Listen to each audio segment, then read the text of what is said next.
Сәлем оқырман. Бүгін болса эфирде бір шок болатындай жағдай болды. Айсұлтанға үміткер келген болатын, оның есімі Индира. Қайтып келген қыз жаман дегендей, бірақ та қызымыз отыр. Қалай ойлайсыздар, шынай келген бе? Әлде Айбекті қызғандыру үшін бе? Жалпы Индира Айсұлтанды ұнатады деген оның алды эфирде шығатын еді.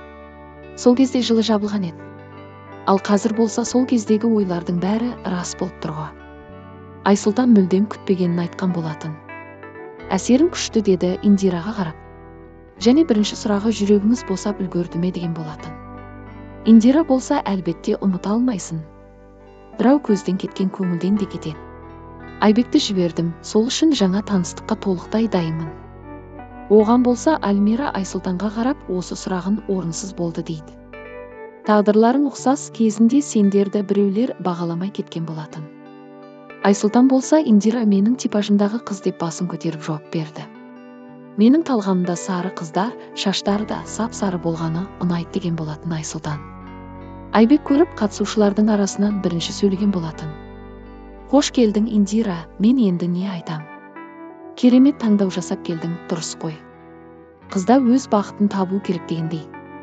Шын жүрегімнен бақыт тілеймін, деген болатын Айбек.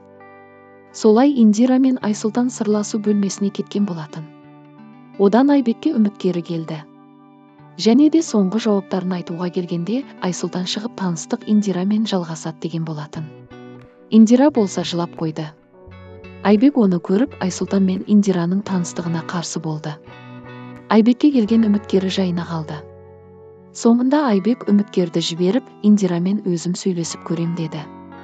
Индира болса ішімде алай-дүлей, білмеймін деп тіл қатты. Таныстықтар солай тоқтаған болатын. Біреуі жалғасты дегендей. Қайта келген махаббат, сол бір қайталанған жазба. Сіз қалай ойлайсыз?